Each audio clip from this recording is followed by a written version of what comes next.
அஸ்ஸலாமு அலைக்கும் வரஹ்மத்துல்லாஹி வபரகாத்துஹு. ரப்பி ஷ்ரஹ் லி சத்ரி வ யஸ்ஸிர் லி அம்ரி வஹ்லுல் உக்ததம் மின் லிசானி யஃப்கஹு கௌலி. ரப்பனா ஸித்னா இல்மா. இன்னைக்கு நம்ம பார்க்க போறது சூரத் அல் பக்கராவுடைய 74வது ஆயத். இந்த ஆயத்திற்கு முன்னாடி 73 வரைக்கும் இருந்த வசனங்கள்ல என்ன பார்த்தோம்? மூசா அலைஹிஸ்ஸலாம் தன்னுடைய மக்களுக்கு கட்டளையிடுறாங்க. என்ன கட்டளையிடுறாங்க? பசுமாட்டை ஸ்லாட்டர் பண்ணணும் அப்படின்னு சொல்றாங்க. எதனால அப்படின்னா, அந்த மக்கள் பசுவின் மேல மிகவும் அன்பு கொண்டவர்களாக இருக்காங்க. சோ ஏதாவது ஒரு விஷயம் அல்லாவை விட நமக்கு நெருக்கமாக ஆகுது அப்படின்னா அத நம்மளும் ஸ்லாட்டர் பண்ணணும் அப்படிங்கிறதுக்காக. இன்னொரு முக்கியமான காரணம் என்ன அப்படின்னா, அவங்கள பனி இஸ்ராயலர்கள்ல ஒருத்தர் கொலை செய்றாங்க. அப்ப அந்த கொலையை கண்டுபிடிக்கிறதுக்காக அல்லாஹ் சுப்ஹானஹு தஆலா அவங்களுக்கு கட்டளையிடுறான்.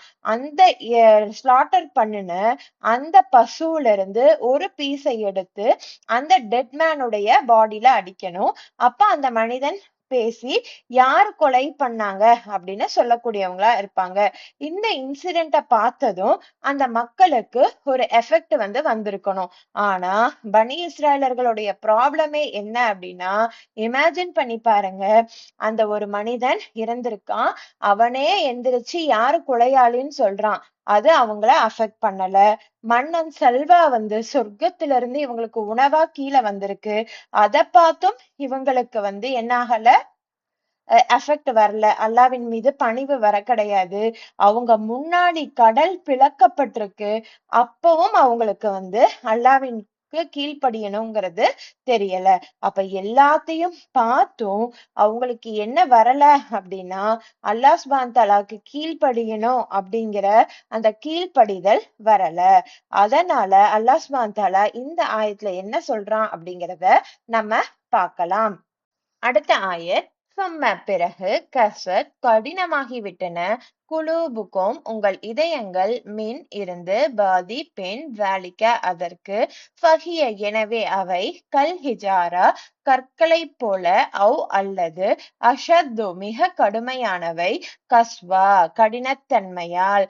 அப்போ அல்லாஹ் சுப்ஹானஹு தஆலா என்ன சொல்றான் அப்படின்னா, இத்தனை சயின்ஸ பார்த்தும் அவங்களுடைய உள்ளங்கள் கடினமாயிருக்கு அப்படின்னு சொல்றான். எந்த ஒரு விஷயமும் அவங்களுடைய இதயத்துக்குள்ள போகல அப்படின்னு சொல்றான். ஒரு மனிதன் இறந்ததை பாக்குறோம் அப்படின்னா நமக்கு அறியாமலே நம்மை அறியாமலே நம்மளுடைய கண்கள்ல இருந்து கண்ணீர் வர ஆரம்பிச்சிரும். ஆனா அத பார்த்தும் அந்த விஷயத்துல எந்தவித எஃபெக்டும் வரல, அவங்கள பார்த்து பாவம் வரல, எந்தவித சேஞ்சஸும் வரல அப்படின்னா அந்த ஹார்ட் எப்படி இருக்கு? கடினமானதா இருக்கு. ஹிஜாரா கற்களை போல் இருக்கு அப்படின்னு சொல்றான். மேலும் நிச்சயமாக மினல் இருந்து அல் ஹிஜாரா கற்களில் லமா நிச்சயமாக உண்டு எதஃபஜ்ஜரு பீரிட்டு ஓடும் மின்ஹு அதிலிருந்து அல் அன்ஹார் ஆறுகள். மேலும் நிச்சயமாக மின்ஹா அவற்றில் லமா நிச்சயமாக உண்டு யஷக்ககு பிளந்துவிடும் ஃபயஹ்ருஜு பிறகு வெளிப்படும் மின்ஹு அதிலிருந்து அல்மாஉ நீர்.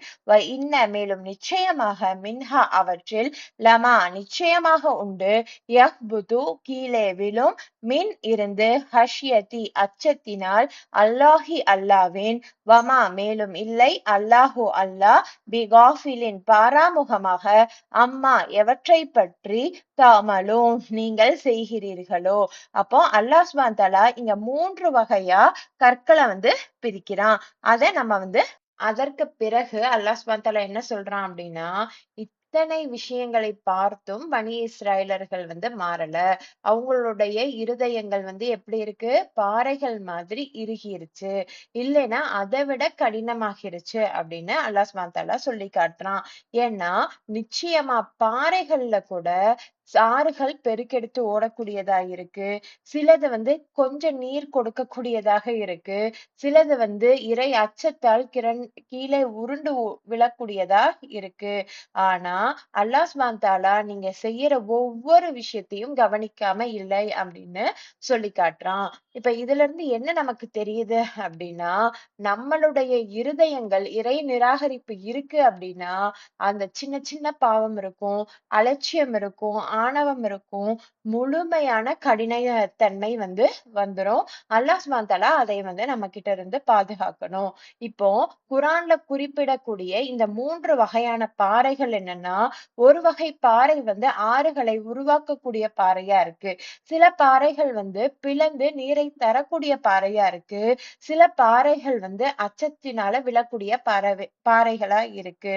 அப்போ இந்த பாறைகளே இருந்து நீர் வரும்போது, இந்த இருதயம் சின்னதா தான் இருக்கு. ஆனா, அது நன்மைகளை தடுக்கக்கூடியதாகவும், ஆணவத்தால் இறுகக்கூடியதாகவும், அதற்கு எந்தவித மாற்றமும் இல்லாததாக இருக்கக்கூடியதா இருக்கு. அப்ப இந்த உயிரற்ற பாறை ஆறுகளாக ஓடுது. பிளந்து நீரத் தருது. மலைகள்ல இருந்து உருண்டு விழக்கூடியதா இருக்கு அல்லாஹ்வுடைய பயத்தினால.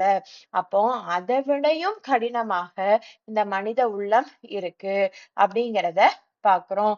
பல டன் எடை இருக்கு. ஆனா அல்லாஹ்வுடைய கட்டளைக்கு அடிபணியக்கூடியதா இருக்கு. ஆனா இந்த சில கிராம் கொண்டுள்ள மனித இதயம் ஆணவத்தினால இறைவனை நிராகரிக்க கூடியதா இருக்கு. அப்ப இந்த உள்ளத்தோட கடினத்தன்மைய நம்ம எப்படி உடைக்கிறது அப்படின்னா, குர்ஆனோட எப்பவும் தொடர்பு இருந்துகிட்டே இருக்கணும். எப்படி ஒரு கல்லு மேல தண்ணி விழுந்து அது அப்படியே நமக்கு மாற்றி தருதோ, அதுபோல நம்மளுடைய உள்ளத்த இந்த குர்ஆன் நீர் மாதிரி நம்மளுக்கு உள்ள போயி நம்மளையும் மாற்றி தரக்கூடியதாக இருக்கும். ஜஸாக்கல்லாஹ் ஹைரன் கஸீரா. அஸ்ஸலாமு அலைக்கும் வரஹ்மத்துல்லாஹி வபரகாத்துஹு.